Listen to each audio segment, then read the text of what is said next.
Welcome, and I'm April Gornik, and this is my painting. It's called Storm Suspended by Light, and I'm really, really happy to be in this show, which I think is such a beautifully curated show. So to start, I'd like to give a shout out to Sarah Cochran, our chief curator over there.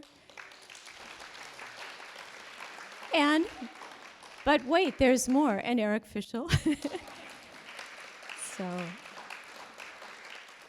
And I have to say, I kind of struggled with the idea of should I be as a co-founder in any of these shows, because we've sort of been exempting ourselves, but here I am, and I'm very happy to be here because I love the show, and I'm really honored to be in the company of so many great artists.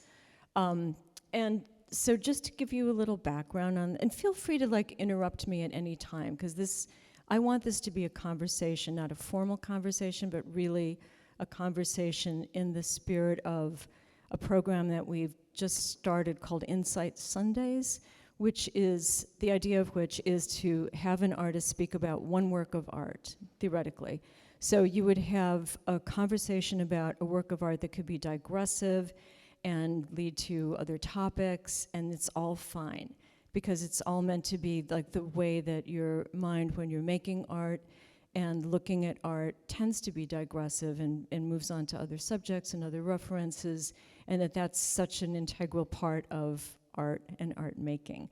So this painting, a lot of people have said, is this out here when they've seen it? It's a very recent painting. It was just done a couple of months ago.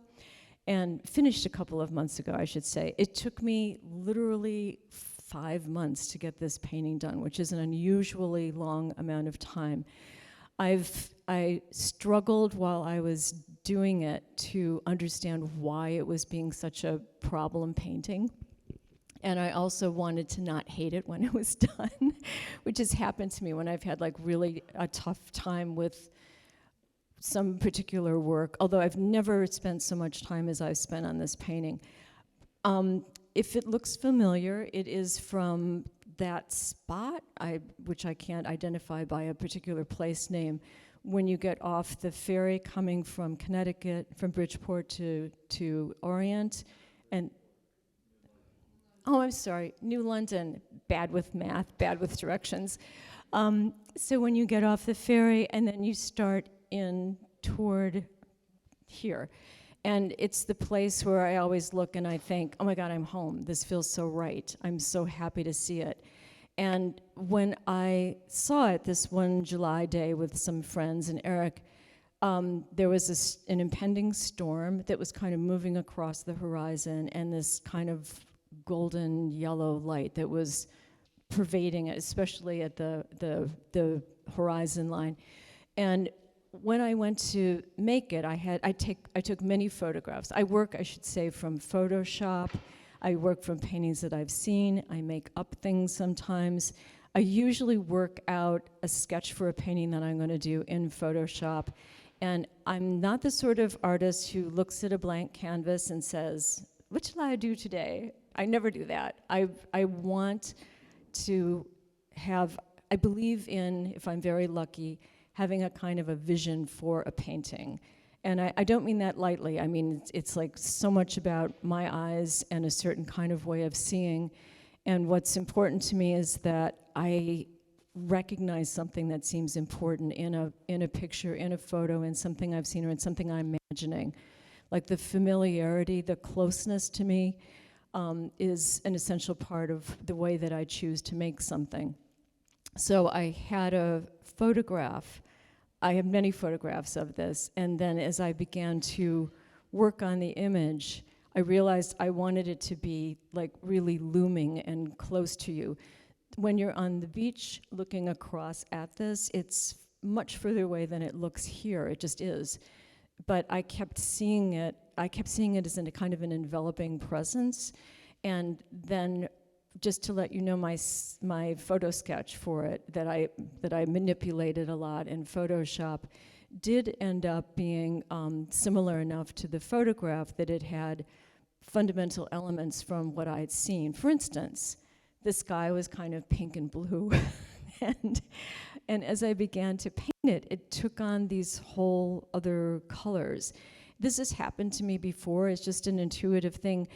And no matter, I will say, no matter how precisely I think I've nailed a sketch that I want to realize in a painting, I always find that the act of painting and some kind of willful part of my imagination will take over dependably, which is why when I first started working from photographs in 83 or 4, I think, I thought, oh, but I'm going to be copying. I don't want to copy from a photograph. And then I realized that I dependably change things no matter whether I want to or not. So this painting started to take on its own atmosphere and its own colors. And so, although it remains recognizable, particularly with the strip of sand, I think, here with a little amount of trees and things on it, it did take on its own place.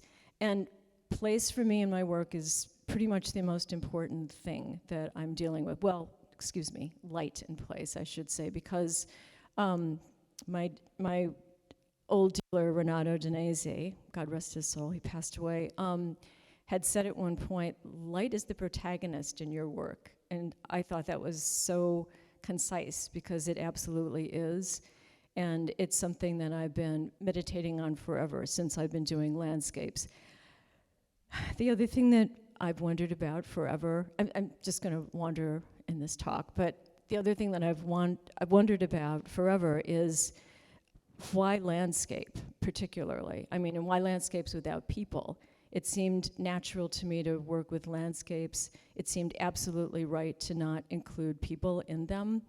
And it took me years, as it usually takes me years, to understand some work that I've done, a body of work that I've done. It usually comes to me later that I understand it. So my impulse in the studio is intuitive, and then gradually I start to understand where elements come from and why this kind of light and why this kind of space. But I think that all my work, in a sense, is an effort to locate myself spiritually somewhere in the world.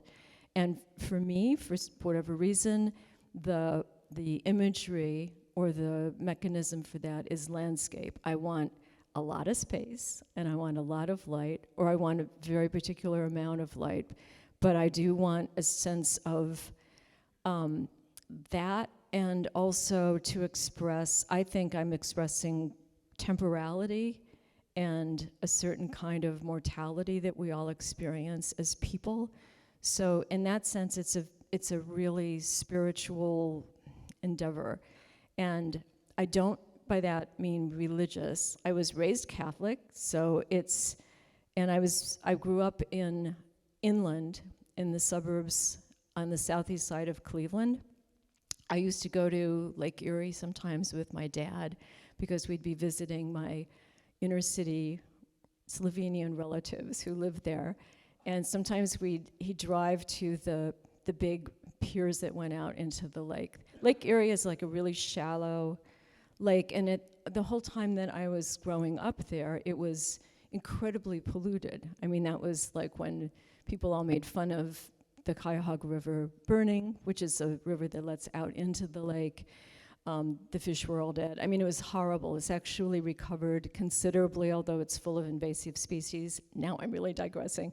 But so my reaction to the lake was as something that was kind of scary, kind of threatening, but it did have, because it's a very big lake, when you would stand at the shore, it would have this kind of infinity staring back at you.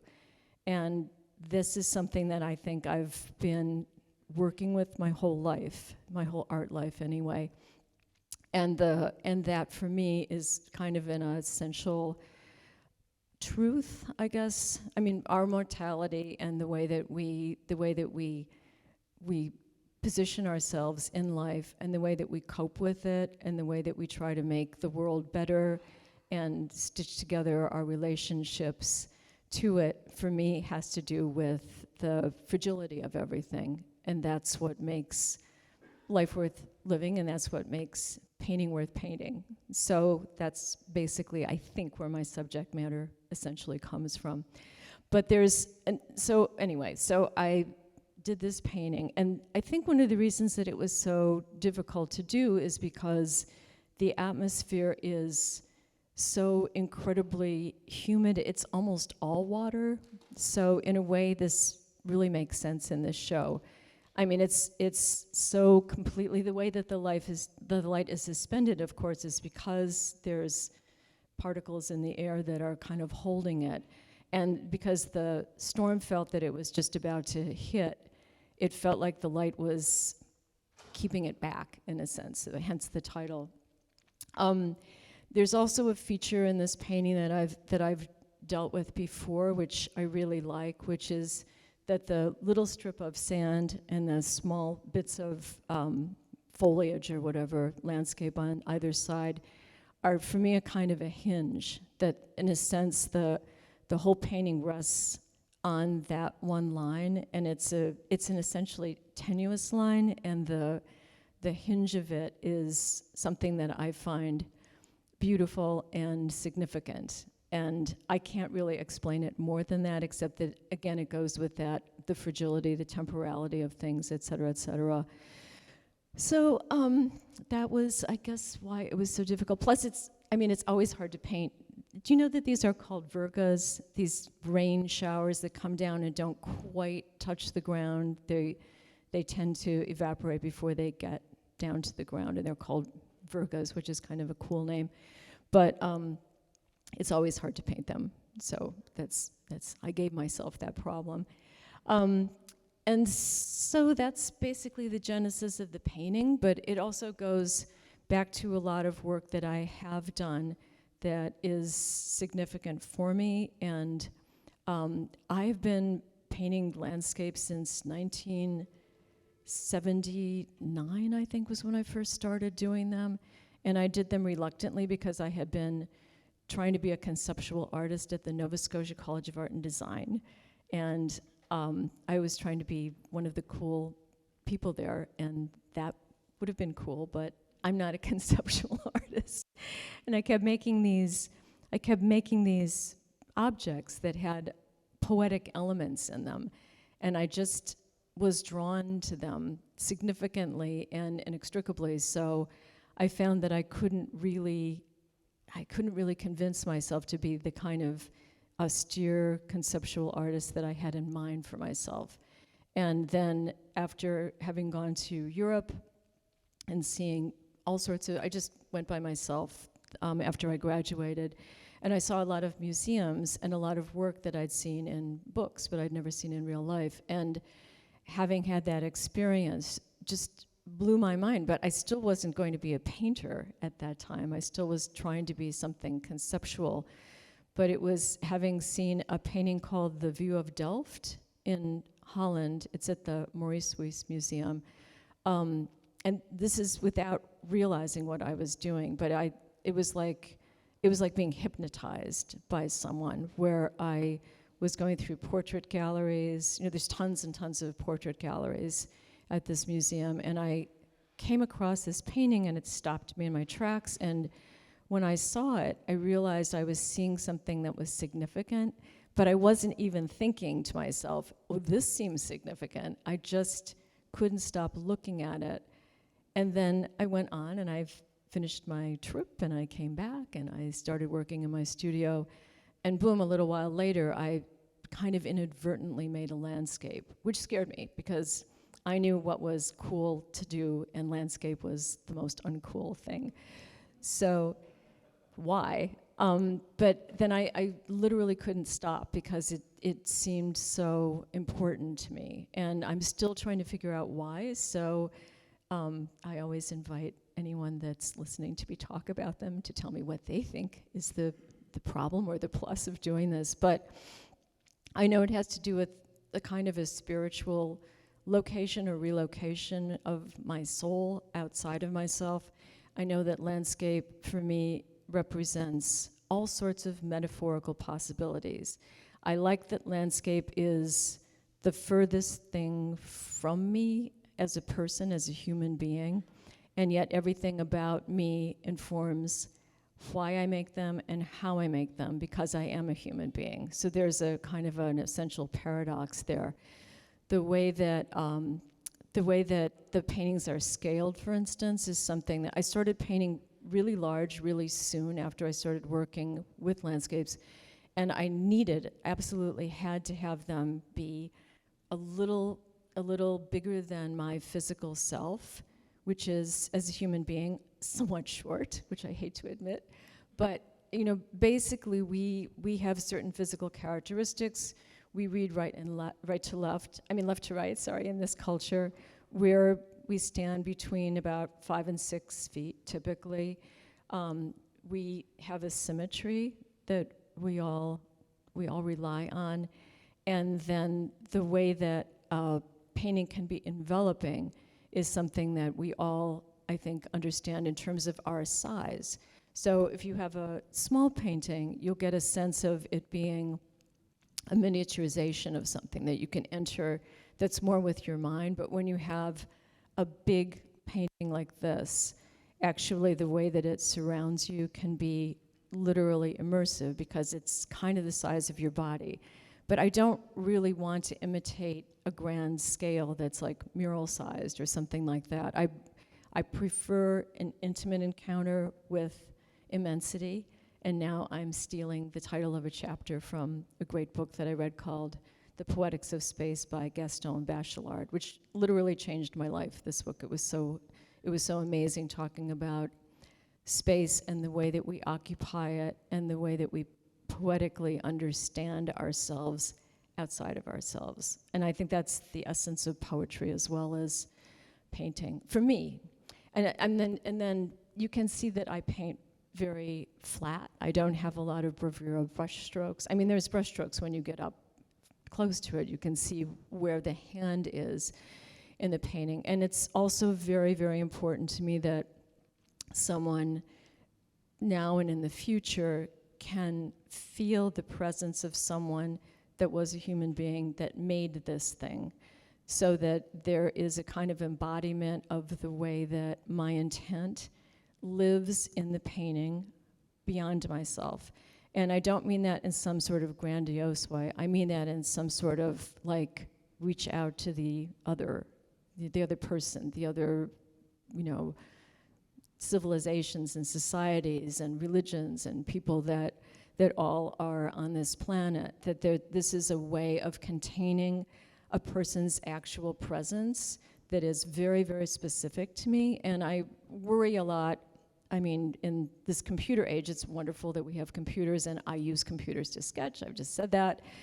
On the other hand, what's most important to me is that when I'm done making a charcoal drawing or a painting like this, that all of the decisions, all of the time, all of the considerations, and all of the mark make, all the touching that I've done exists in this painting.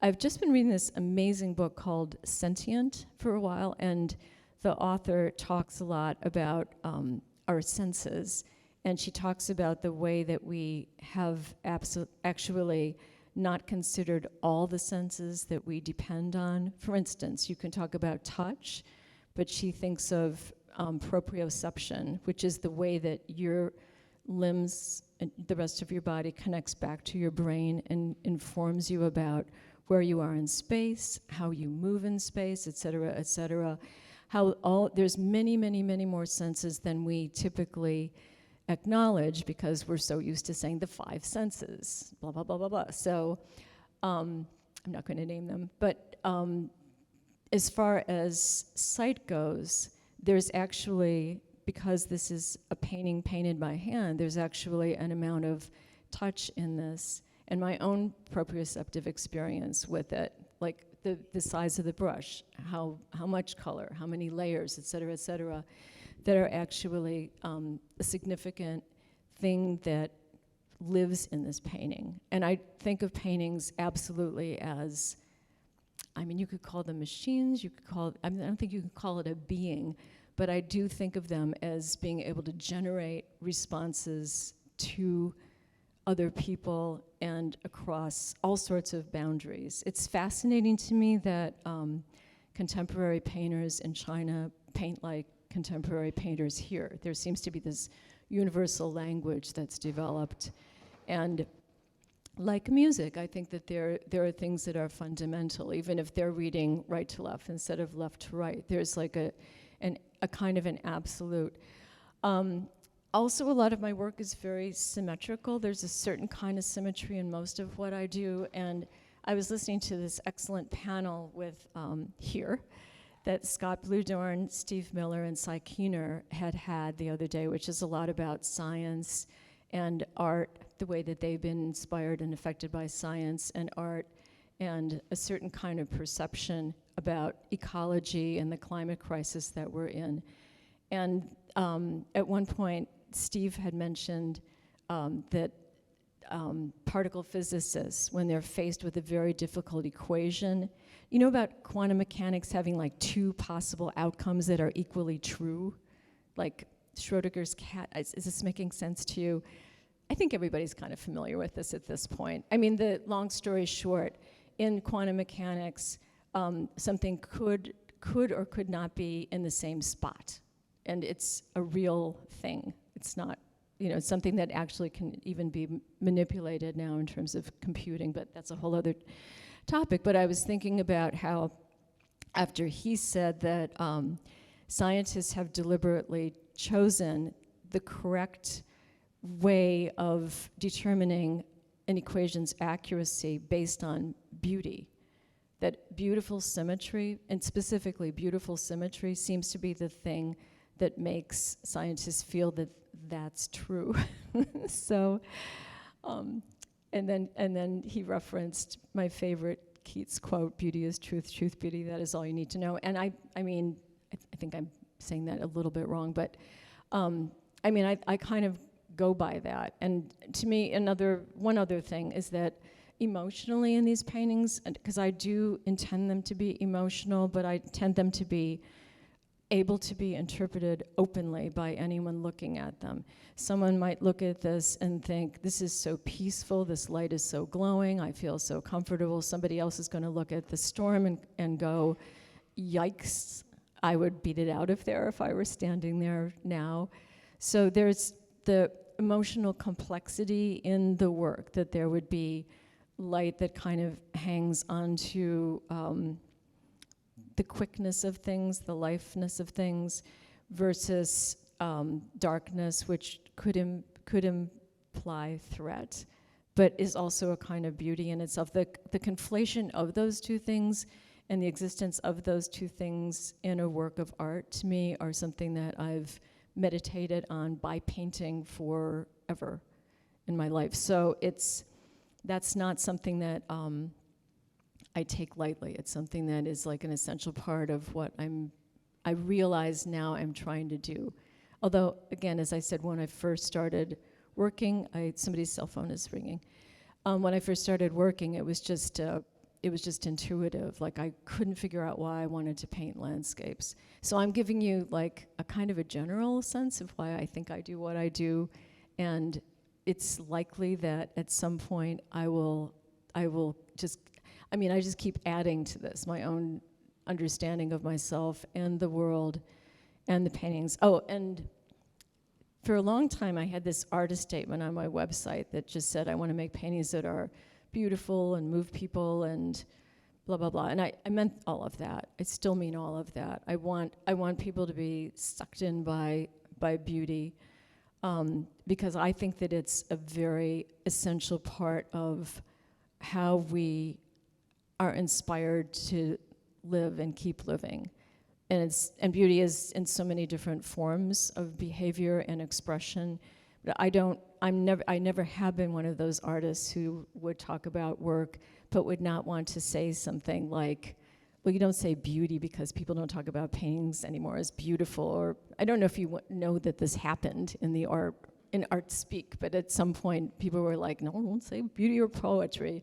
In fact, someone asked me once at a show, I had a painting of a lightning bolt hitting water, and somebody said, like, young lady, this was a scientist, he said, claimed he was a scientist, he said, young lady, if lightning hit water like that, you couldn't possibly see anything. you're depicting something that's ridiculous. And I blurted out, this is like not so long after I started painting landscapes, I blurted out, but it's poetry. It's not about that. It's completely poetry.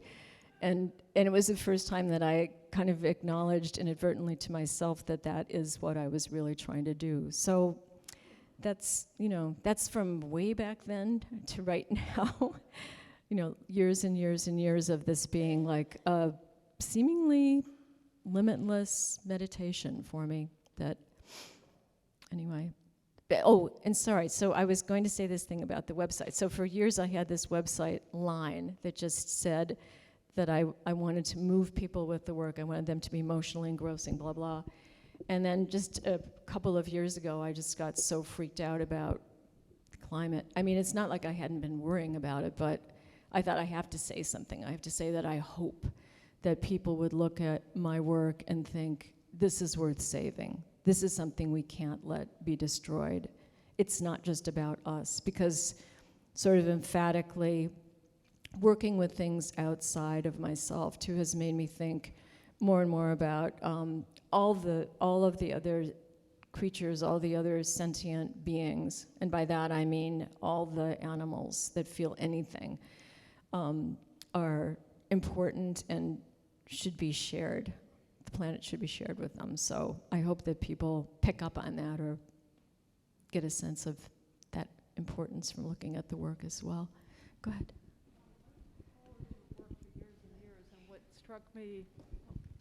I've followed your work for years and years, and what struck me when I first saw this painting at the opening was your palette, the colors, and it's almost monochromatic, and I'm so used to you having a very broad range. So this soft cadmium yellow, can you explain how you came to that?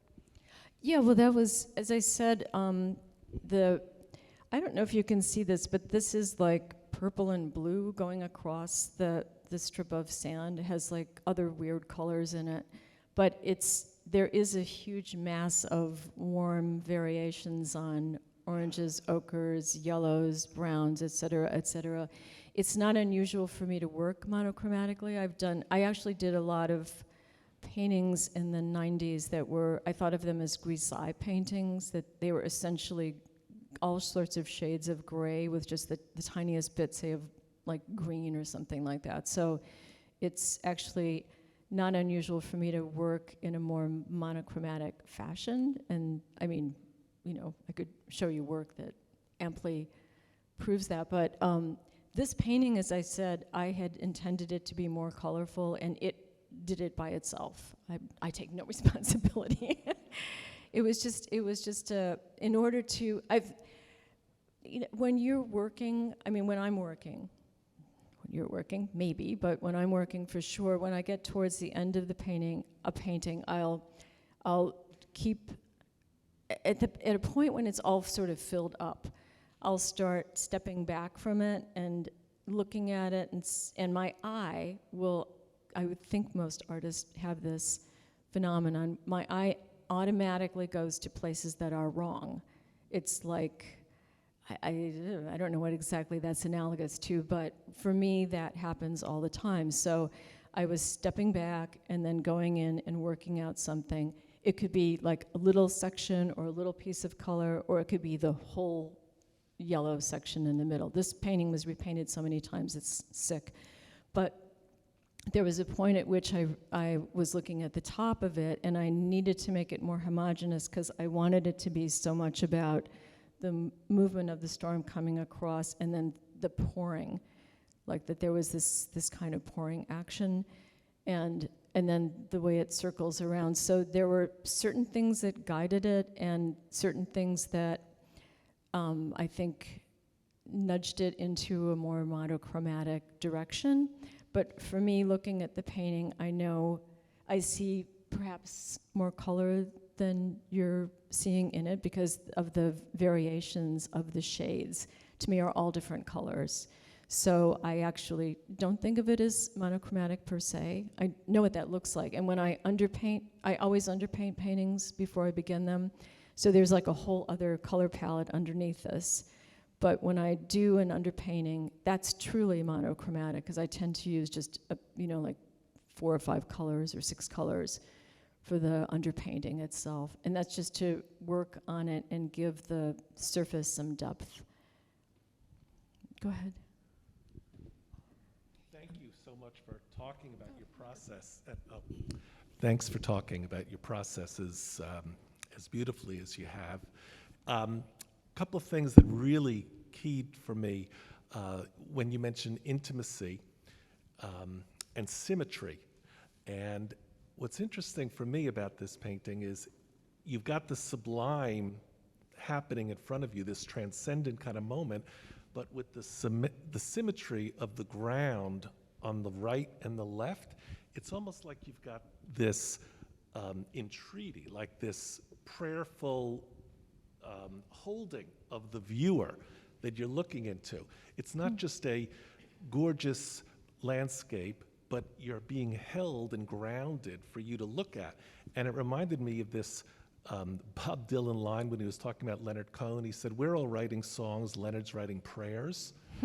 And it's like a very still moment. Even though there looks to be this enormity of something coming at you, you're centered by these arms on the right and left. And I just want to express that how, for me, it's incredibly peaceful. And I would never be wanting to run away. I think this is a very, keeping you still in this moment, which I think is something that's very emblematic of a lot of your work. Well, that so thank is you. a really nice thing to say. Thank you. I mean, to reference 2 great artists and, 2 great musical artists. But yeah, I mean, I always wonder about being raised Catholic, because it's so, for all its flaws, and oh my God, nuns and school and, 11 years of nuns in school, it's pretty intense, and a lot of guilt and unfortunate lack of empathy in certain ways. But on the other hand, you are so encouraged to have magical thinking about things. And I don't mean magical thinking as in, if you think hard enough about something, you can change the world, but a kind of sense that magic exists out there, and that it's something that you are accompanied with on your life journey. And I think that there was at least something that allowed me to be kind of open to a certain kind of, I've never called it prayerfulness, but that's really interesting, because I do call it contemplation and meditation and trying to keep, but unlike prayer, trying to keep it very, very open-ended. So in a sense, then maybe it's more like a meditation, because I like that the first time that I did a painting that people had very different reactions to, and said what you said about, I feel peaceful, and then another person said, I think this is so threatening, I couldn't even live with this painting in my house, it makes me so nervous. It's an interesting thing to build something that can generate those different kinds of responses. And I've ended up loving that, but maybe that's the nature of prayer, because you're asking for something and you might not get it. And maybe that dichotomy is like more essential than I've actually given thought to. And stillness in the work is a large part of it. I've done paintings that have more movement. I've done paintings that I intended to be still, and then they ended up being much more in motion, and vice versa. And this one's really stilled. I mean, I really, for whatever reason, needed to make it this way. And I mean, the other thing that I thought about this one is that after doing, with the greatest difficulty, I had the worst COVID experience. I talked to all these artists who were like, I have really kind of enjoyed COVID. I hate to say it, but I've done so much work and I've gotten so much done, and it's been kind of great. And I was like, I'm completely stymied. I'm worried. I'm too worried to work. I was making masks and stuff like that, and planting gardens, and I couldn't focus. It was so hard for me.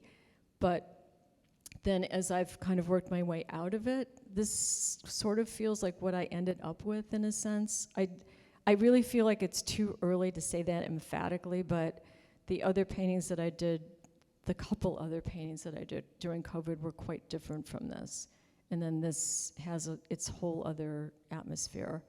So maybe, it has something to do with that as well. Go ahead. No, him first. So this is a comment and maybe a question. You were talking about symmetry, and one thing I notice about this work, which I could look at all day, frankly, is that you're sort of throwing off the symmetry by having made a compositional choice, it seems, to not deal with the reflection of the darkest, most ominous part of the sky at the top of the frame. So you've got this sort of symmetry. If you were to block the top off, which is very kind of gentle and calming, even though it's a rainstorm, but then you've got this top third that is dark and ominous and threatening, which is not reflected at all at the bottom. I guess my question there is, the photographic source that you were sort of working from, did it have that element of a darker top and a band of? Yeah, I cut it off, and that's something that, again, it's like an intuitive thing when I'm working, that like this feels right, this doesn't feel right. So cropping, like I work like crazy in Photoshop. It's not just like I take a picture and I just move one little thing. Usually I'd make lots and lots and lots of changes, and then it starts to feel right. And then when I paint, again, like things happen. But the symmetry is something that I think is like kind of more embedded as a reality than is literally there. There's a certain kind of balance, and I think composition is so important to me. When the other three artists were having their panel, I started thinking about, there's this great scientific branch that kind of comes out of quantum mechanics and stuff called complexity theory. I don't know if anybody's heard of it, but in complexity theory, there's the scientists had taken these equations that they were open-ended equations, and once computers were powerful enough, they started running them through computers that could just keep running them and running them and running them and running them.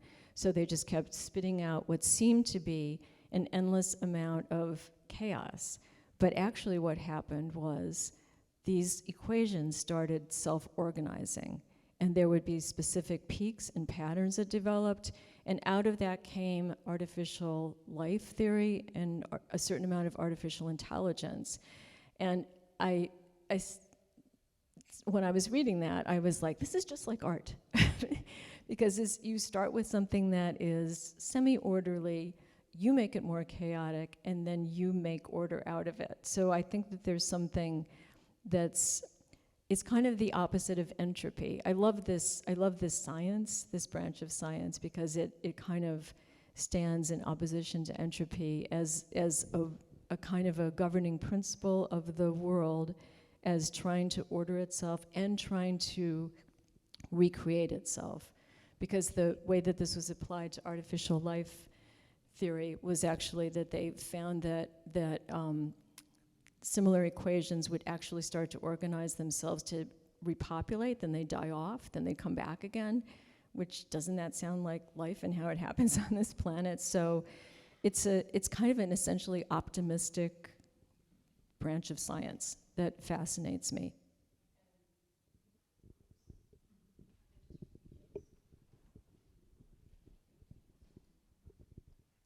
Thanks, sorry. It's something that fascinates me, and I thought, well, this is proof that things aren't just entropic. This is proof that, there's some optimism to be had. By the way, I'm essentially an optimistic person. I know that I talk about that. I mean, I worry all the time. I'm a complete 1,000% worrier, but on the other hand, I am essentially optimistic. I just feel like you have to work really hard to make sure that things go okay. Sorry. That was digressive again. Robbie, hi. Hi, April. I wanted to pick up on something which is part of a conversation that came when we were looking at the entire show, and you commented on Lauren Harris and Arthur Dove and Georgia O'Keeffe, and in particular in the relationship of like light to illumination and animation.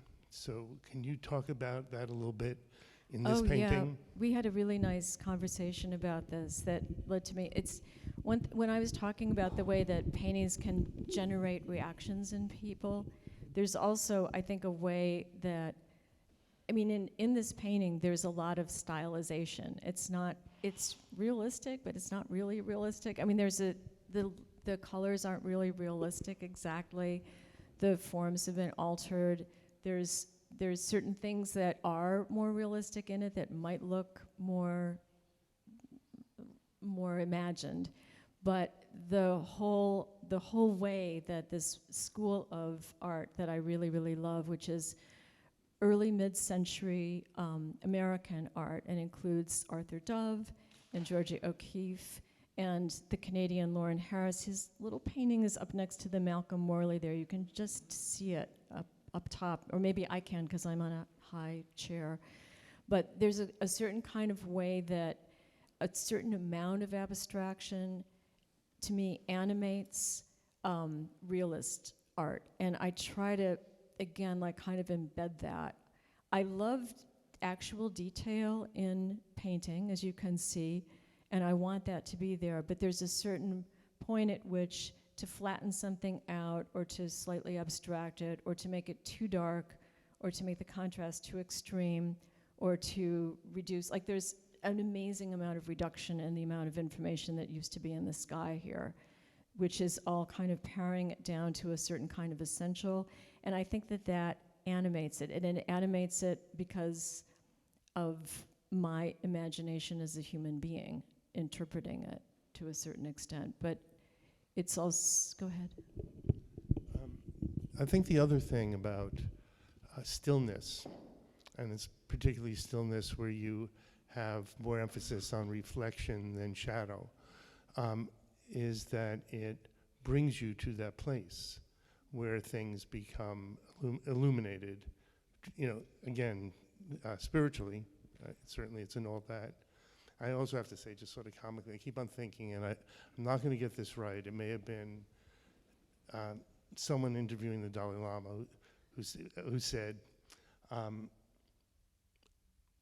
yes, I know that this is real, and you think it's real, but you think it's really real. And somehow it's... Yeah, that's a good one. Yeah, it's just art, man. Star, did you want to say? I'm so glad you told us something about your childhood, because I think there are moments in childhood when we're very, very young that we're allowed to see the immensity and almost indefinite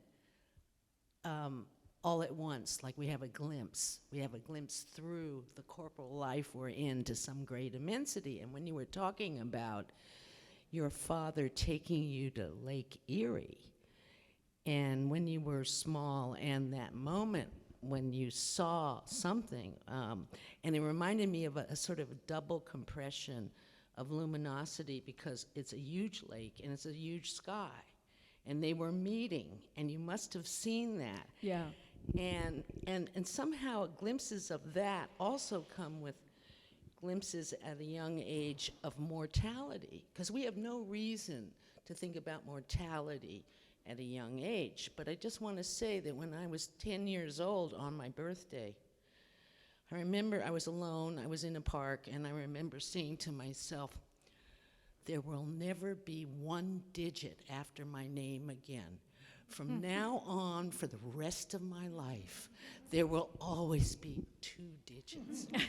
And how I really missed being less than 10, and how I knew that it was gone forever. There could be 3. Well, with any luck.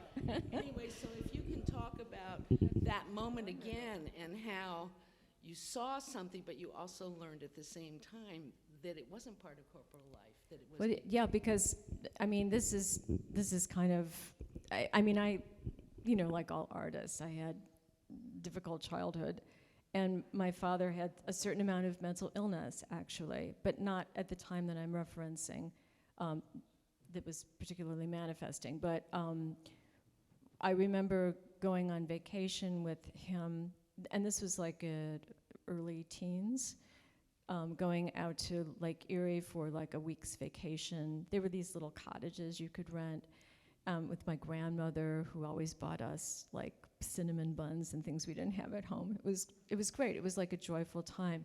My father was a very good swimmer because he grew up swimming in Lake Erie, because he grew up in the inner city, swimming and with like destitution, basically. And I mean, they would shoot Norway rats for fun, like those big giant rats that would come off the ship. So he had a very different childhood from mine.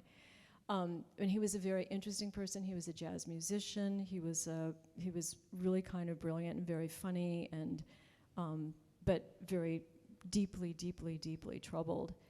But I remember watching him swim one day when we were on this vacation, and he swam way, way, way out, and that was typical for him. He was a very good swimmer. He swam way, way out into the lake, and I was standing there, and he disappeared, as one does when one's swimming in a big body of water. And I was looking at the horizon, and I was looking at the water, and I just saw death. I just saw death in it. It was so unbelievably threatening to me, and it was so powerful. It scared the shit out of me. So that was just an intimation of mortality in early adolescence, if you want to riff on the intimations of immortality in early childhood. Wordsworth, right? Yeah, so I think that there were a lot of those things, and I think that if you're a kid that has trouble with your parents and tends to feel that the safest part of your childhood is when you're outside in the summer and not inside the house, it's another like really good reason that I might find more solace in landscape. I mean, I can analyze myself to a certain extent, but I think everybody's, and my shrinks have helped, but it's a lot of living, you know, that you go through, and the permutations, I think, of all the things that happen to you, and then the great things and the great relationships, and then the love you still have for your parents, blah, blah, blah, blah, blah. I mean, all of that stuff is somewhere in there, I think. But yeah, I mean, definitely had experience. It's so interesting that you bring that up, because I've never told that to an audience, but it's something that was definitely significant, and the melding. Cleveland tends to be a gray city. It's I think second only, or maybe second only to Seattle for grayness. And so when you're looking at the gray sky and then you have the gray water coming towards you, that's a really lot of gray. That's a really lot of monochromatic too. But not uninteresting. I mean, and sensing the infinite from that, because there was no big space and there was no big horizon to be had in Cleveland except for that. And I love space. I love being able to work with space in a painting. I think is just thrilling. Some of my spaces are more toward the surface of the canvas, but some of them really extend. And I know that the trajectory of art in the 20th century that has resulted in so many great paintings has been flat, flatter, flattest. And that's something that artists have beautifully embraced and beautifully expressed. But I tend to be, I desire space. And I, like when I go to the Met and I see the Northern European Renaissance paintings, I am just totally in heaven. I mean, those paintings are so crystalline and magic and crazy and beautiful. I'm kind of all over the place with my art preferences. I really don't have I love Arthur Dove and that whole wonderful imaginative group of artists, but I have pretty Catholic tastes, small c taste. Eric. Okay. Should I be the one more, or should we get somebody else? I could ask her at home.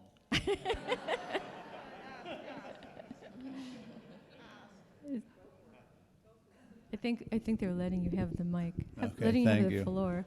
So you talked about light, illumination, and a sense of place.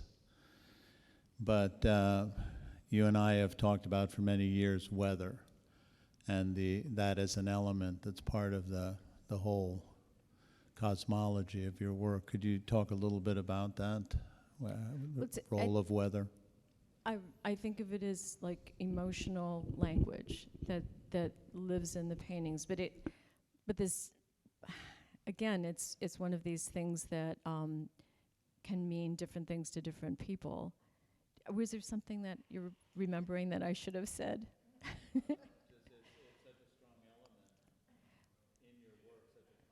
But there's no landscape without weather. There's no anywhere without weather. There's no outside without weather, and there's really no inside without weather either. But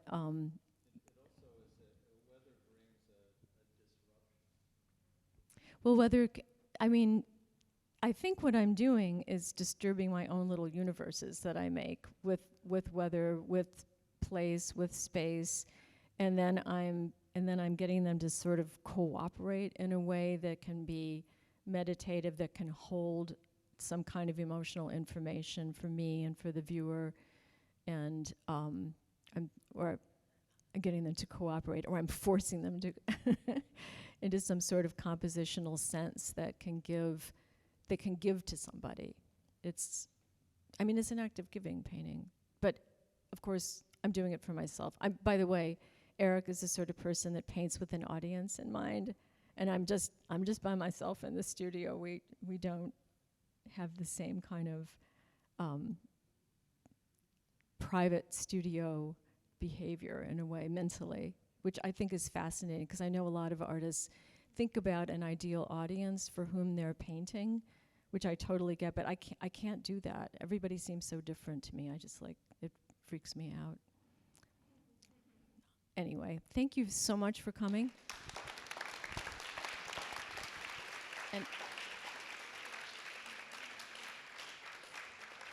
And happy Memorial Day weekend. Stay safe.